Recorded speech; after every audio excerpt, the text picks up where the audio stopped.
mencurigakan.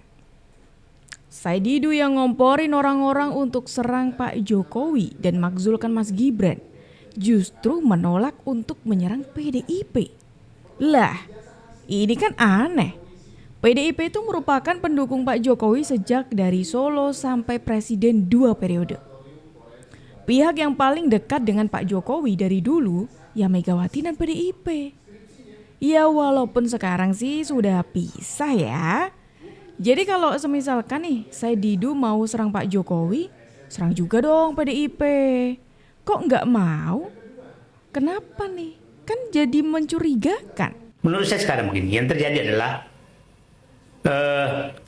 terjadi kelalaian di PDIP mencalonkan orang kalau memang ini jasanya palsu itu. Tapi kelalaian ini dari wali kota, gubernur, dan 2 kali periode presiden. Bagaimana bisa disebut lalai, Bang? Mana ada sih yang nggak lalai di partai manapun? Sama aja. Bagusnya kelalaiannya panjang sekali. Sama juga, partai juga sama. Jadi udahlah. Ini saya sampai muncul sekarang, Bu. Bisa nggak sih negara ini nggak ada partai dulu?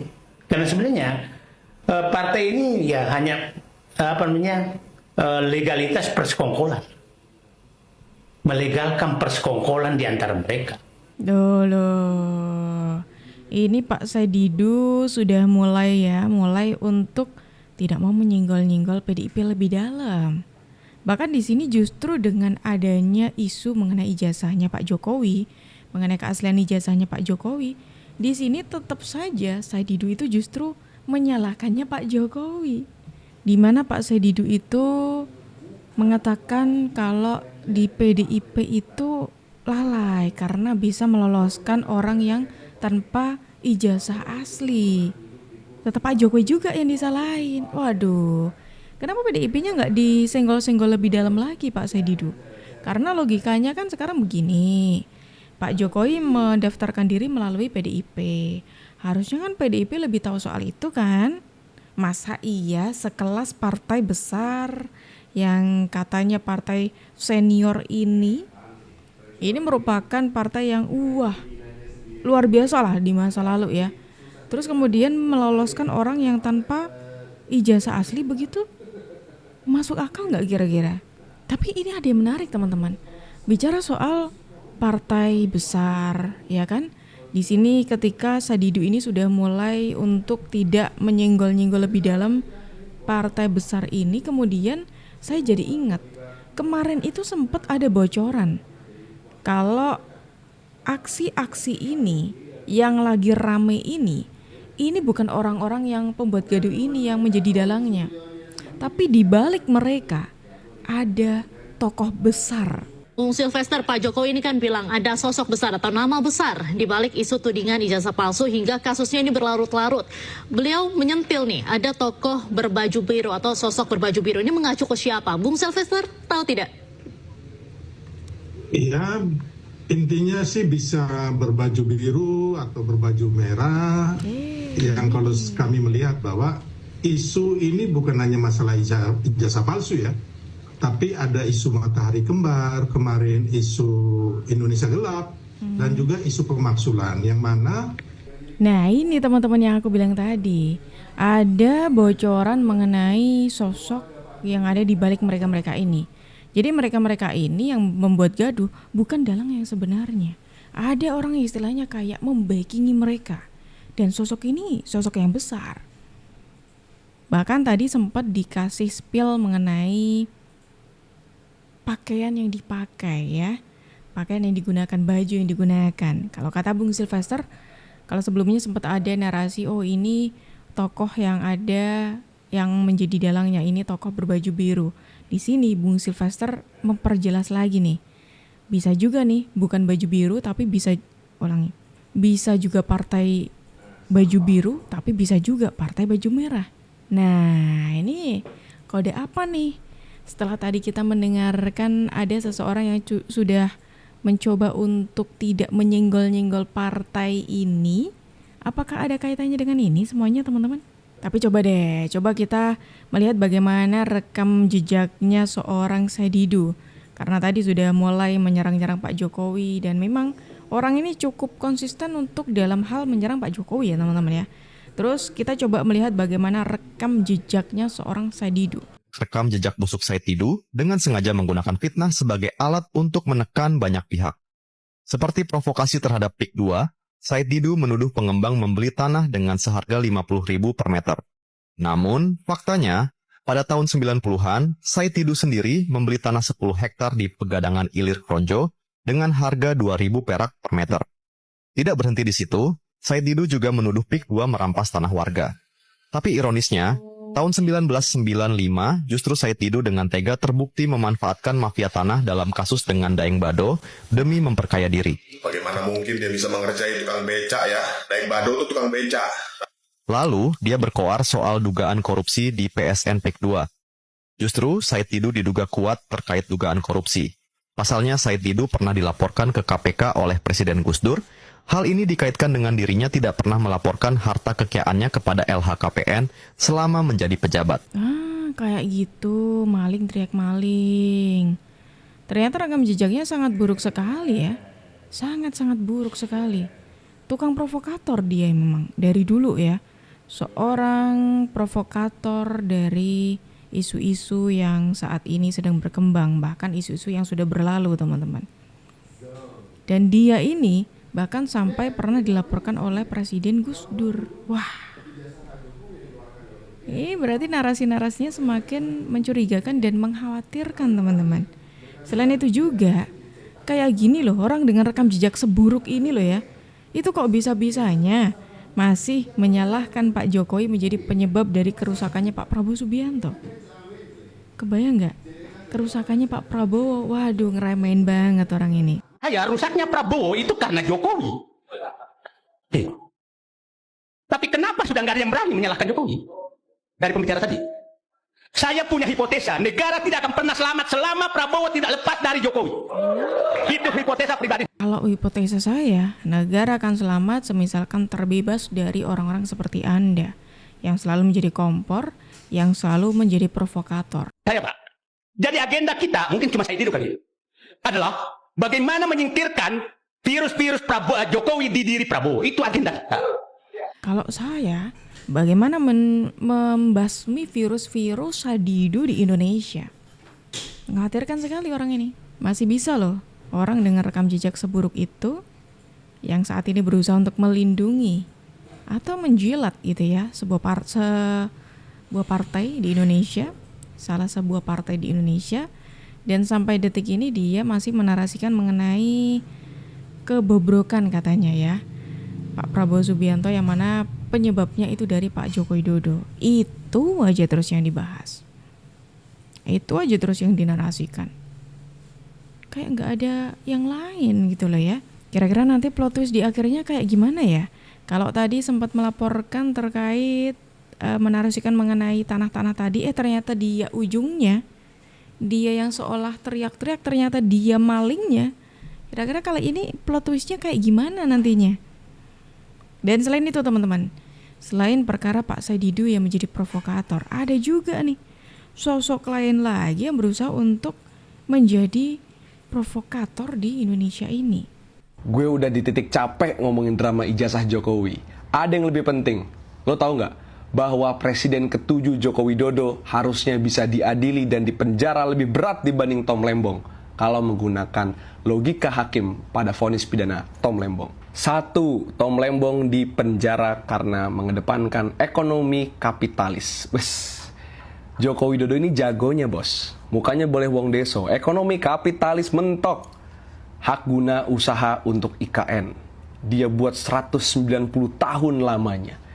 Undang-undang Cipta Kerja dibuat sangat pro pada investor, bukan pada buruh. Belum lagi case kayak pagar laut, case kayak proyek strategis nasional, bahkan terakhir ngomongin soal Raja Ampat, itu juga banyak produk hasil Jokowi yang kita tahu menguntungkannya bukan rakyat. Menguntungkannya adalah kapital, oligark, pemodal-pemodal besar. Ini belum ngomongin hutang Indonesia kepada luar negeri yang begitu besar. Belum ngomongin deforestasi yang besar-besaran. Dan juga industri ekstraktif di zaman Jokowi yang gila-gilaan. Kedua, Tom Lembong dipenjara karena dianggap memperkaya orang lain walaupun dia nggak terima duit. Jokowi ini juga jagonya bos. bukan hanya harta kekayaan dia yang naik, bukan hanya harta kekayaan anak-anak dia yang naik, tapi harta kekayaan menteri-menterinya pun ikut pada naik. Ini belum ngomongin soal harta kekayaan oligark dan juga para investor besar yang kemudian dikasih karpet merah di era Jokowi. Kurang apa Jokowi ini memperkaya orang? Luar biasa, sangat mulia Pak Jokowi ini ya. Ketiga, Tom Lembong juga dipenjara walaupun gak ada mens rea, gak ada niat jahat. Kita sama-sama tahu, Jokowi ini jagonya cuci tangan. Jagonya bilang, yo ndak tahu kok tanya saya. Cara dia menggunakan bansos terbesar di Republik ini itu saat Pilpres 2024. Cara dia dalam mengacak-ngacak konstitusi untuk anaknya bisa maju jadi cawapres, bahkan sekarang jadi wapres. Memang mungkin nggak ada niat jahat, tapi niatnya adalah Asian value, kasih sayang seorang ayah kepada anaknya, walaupun ujungnya harus mengacak-acak konstitusi. Kalau tadi Pak Said Didu berusaha untuk menjilat sebuah partai, teman-teman, kali ini ada salah seorang jubir mudanya Pak Ganjar. Jubir mudanya Pak Ganjar ini berusaha untuk menggambarkan gitu ya. Kalau Pak Jokowi memang sebobrok itu, Pak Jokowi sesalah itu, Pak Jokowi separah itu gitu ya.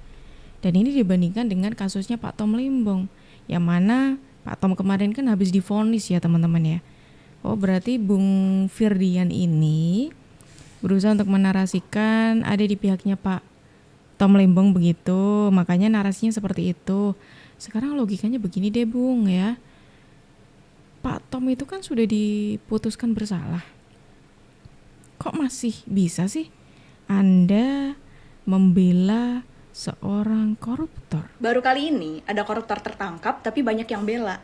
Ya siapa lagi kalau bukan Tom Lembong gitu. Jujurnya kasus ini tuh lucu gitu. Karena publik itu nganggap kalau misalnya korupsi itu seseorang harus langsung menikmati gitu kan. Ada hasil yang dinikmati. Tapi korupsi itu poinnya sebenarnya bukan masalah menikmati hasil atau enggak, melainkan merugikan atau enggak. Di kejadian Tom Lembong itu kan Tom Lembong meresmikan suatu kebijakan yang akhirnya jadi menguntungkan perusahaan lain untuk memperkaya perusahaan tersebut ya kan. Tapi di saat yang sama hal tersebut jadi merugikan buat negara kita. Iya, perusahaannya untung, negara rugi, dan Tom Lembong kelihatannya sih tidak mendapat apa-apa. Tapi kan kita nggak tahu di belakangnya kayak apa. Dan kalau kita bilang koruptor itu memperkaya diri, kalian tahu nggak sih kenapa koruptor itu susah ditangkap? Biarpun mereka katanya banyak memperkaya diri, harusnya kelihatan dong jadi tambah kaya, tambah banyak asetnya. Ya kalau langsung kelihatan kayak gitu, ya semua koruptor langsung tertangkap, gampang ditangkapnya. Yang jadi berbahaya dan merugikan serta membuat koruptor itu jadi tambah kaya, bukan gimana mereka mendapatkan hasil dari hasil korupsi tersebut, tapi gratifikasi. Gratifikasi itu adalah jadi kayak bentuk seseorang ngasih sesuatu untuk kayak ya berterima kasih gitu kan, karena sudah dibantu gitu kan. Dan kalau buat koruptor, gratifikasinya tuh bukan kayak ya udah lu bantuin gua, ya udah gua beliin lu rumah nih gitu. Enggak. Tapi ya omongannya nggak langsung. Jadi ya si koruptornya tersebut itu bilang kayak, aduh aku lagi pengen rumah di Pondok Indah nih. Jeng-jeng, besok tuh kunci rumahnya udah dikasih. Loh, kalau kayak gitu langsung ketahuan dong, Kak. Ya kagak, karena atas nama siapa dulu. Jadi ya cara koruptor itu untuk menerima gratifikasinya ya bukan pakai nama dia lah. Pakai nama orang lain. Entah minjem nama ya kenalannya, tetangganya, pembantunya, supirnya, atau ya mungkin orang di kampung mana yang ya dia cuma kayak titip aja gitu, ntar gue kasih lu duit gitu. Dan karena itu UU perampasan aset kalaupun diresmikan jadinya tetap sebenarnya kurang efektif. Soalnya ya kan asetnya aja atas namanya bukan atas nama si koruptor tersebut gitu. Biarpun ya kalau misalkan mau diresmikan ya aku juga tetap mendukung sih, karena ya minimal sebagian dikembalikan lah ya ke negara. Karena ya koruptor itu kan pada minterin sistem itu sendiri. Biar nggak kelihatan korupsinya, nggak kelihatan dia memperkaya dirinya, dapat gratifikasinya. Ya aset-aset dia yang besar-besar yang dikasih dari orang-orang yang diuntungkan dengan korupsinya dia itu nggak pakai nama dia. Jadi ya kalau misalkan dibilang katanya Tom Lembong tidak menikmati hasil korupsi, memang atas nama dia dan atas nama keluarganya dia mungkin tidak ada. Tapi yang atas nama dititipkan kepada orang lain, bagaimana? Jangan terlalu polos guys melihat satu kasus korupsi. Cuman gara-gara katanya dia tidak menikmati hasil, bukan artinya dia bukan koruptor. Dengerin apa yang dikatakan mbaknya ini. Bukan berarti ketika dia disebut tidak menikmati hasil lantas dia bukan koruptor, nggak berarti seperti itu. Bahkan Prof. Mahfud MD sudah pernah buka suara soal ini loh ya. Koruptor itu bisa jadi lewat memperkaya orang lain, itu saja sudah termasuk koruptor. Tuh, masa iya dengan fakta-fakta sederet fakta seperti ini lantas masih mau membela seorang koruptor? Para jaksa dan hakim sedang memberikan clue kepada publik. Ngasih tahu kami sebenarnya diperintah orang ini. Sehingga kekonyolan-kekonyolan hukum itu terjadi. Apakah terlalu banyaknya angka 7 di dalam proses pengadilan itu punya korelasi dengan presiden ke-7? Nomor 7 itu kan nomor Cristiano Ronaldo, David Beckham lah ya. Ya, kalau ada presiden ke-7 ya biasanya dia pakai nomor 7 juga di baju bola itu presiden. Ceritanya agak mirip-mirip Tom Lembong lah. Orang dekat raja gitu ya, yang berkuasa, lalu berbeda pandangan dan dihukum. Jadi siapa rajanya? Raja Jawa kan. Raja Jawa. Adakah di dalam sistem presidensial, menteri itu bergerak tanpa seizin dan sepengetahuan presiden? Saya belum tahu tuh, belum pernah terjadi ya. Pasti presiden tahu dan presiden mengizinkan sebuah kebijakan. Kalau di konteks pasal 17 Undang-Undang Dasar jelaskan bahwa presiden itu dibantu oleh menteri-menteri. Orang dibantu, pelaku utamanya tetap presiden tuh. Silahkan semuanya terjadi kerusakan, tapi tidak boleh pengadilan. Kenapa? Dengan pengadilan terus baik, maka yang rusak itu akan membaik. Catatan sejarah kita, 2019 marah karena soal Undang-Undang KPK. Publik kita di 2024 marah soal putusan Mahkamah Agung yang mencoba memberikan jalan untuk Kaisang maju menjadi kepala daerah. Publik marah berkumpul. Nah, ini sedang menunggu momen ya. Kemarahan itu biasanya diikuti elemen-elemen lainnya ya. Ketika elemen ini sampai ke batas amarahnya, publik bisa meledak dan menghukum kekuasaan. Ketika saya sebagai masyarakat biasa menilai dan mengatakan bahwa Tom Lembong itu melakukan teknik pencucian uang, adalah orang-orang yang berkomentar bahwa omongan saya ini bisa dituntut, bisa dipidana. Kalian juga ternyata tahu arti dari pencemaran nama baik ya. Lalu kenapa ketika orang-orang yang berpikiran sama dengan kalian ini mengatakan bahwa hakim itu telah menerima uang suap sehingga membuat keputusan yang salah, bahkan sampai presiden sendiri saja Prabowo ini ikut dituduh, Bapak Presiden Prabowo pun dituduh ikut terlibat sehingga hakim salah memberikan putusan. Kenapa orang-orang yang berkomentar begini, yang satu pemikiran dengan kalian, kenapa kalian juga tidak bilang kalau mereka itu melakukan pencemaran nama baik? Padahal sama-sama penilaian dari masyarakat yang berbeda pikiran. Apa karena omongan saya ini tidak sesuai dengan harapan kalian sehingga kalian berani bilang kalau saya ini melakukan pencemaran nama baik? Sedangkan komentarnya mereka itu sesuai dengan harapan kalian sehingga kalian tidak menganggap mereka itu melakukan pencemaran nama baik. Padahal kalau dilihat pencemaran nama baiknya mereka lebih banyak. Hakim dituduh, Presiden Prabowo juga dituduh, mantan presiden juga dituduh. Mereka lebih banyak melakukan pencemaran nama baik. Sedangkan saya hanya satu orang doang yang saya katakan melakukan teknik pencucian uang. Itu pun orang yang sudah terbukti di pengadilan melakukan tindak pidana korupsi. Sejak kapan masyarakat harus berpikir baik tentang para koruptor? Sejak kapan? Masyarakat itu harus tetap berpikir buruk tentang orang yang melakukan tindak pidana korupsi. Orang-orang yang sudah terbukti melakukan tindak pidana korupsi itu sudah tidak baik buat negara ini, sudah tidak baik. Mau siapapun itu hajar saja. Teriak-teriak di media, Prabowo hukum mati para koruptor. Giliran teman dari satu golongannya dia ketangkap, terbukti melakukan tindakan korupsi. Mereka malah cari-cari keadilan. Teriak diskriminasi hukum lah. Kocak. Hukum dan pencemaran nama baik, pilih-pilih orang, anjir. Hidup macam apa ini, cok? Kalian bikin sendiri sudah negara supaya bisa kalian atur, kalian punya aturan sendiri. Supaya setiap aturan di negara itu sesuai dengan keinginannya kalian sendiri. Ini luapan perasaan dari netizen yang mencoba untuk memberikan pandangannya di sosial media justru disalah-salahkan oleh para pendukungnya Pak Tom Lembong. Makanya tadi kan sudah saya katakan, masa iya seorang koruptor dibela-bela, giliran bukan kelompok mereka saja, mereka mencacinya setengah mati. Giliran kelompok mereka yang ikut terlibat, dibelanya juga setengah mati. Meskipun sudah bersalah loh ya, sudah terbukti bersalah loh. Terus mau jadi apa negara ini kalau terus-terusan seperti itu, teman-teman? Gimana kalau menurut kalian? Silakan tulis pendapat kalian di kolom komentar dan terima kasih karena kalian sudah menemani aku dari awal sampai akhir. Aku Jub pamit undur diri, sampai jumpa.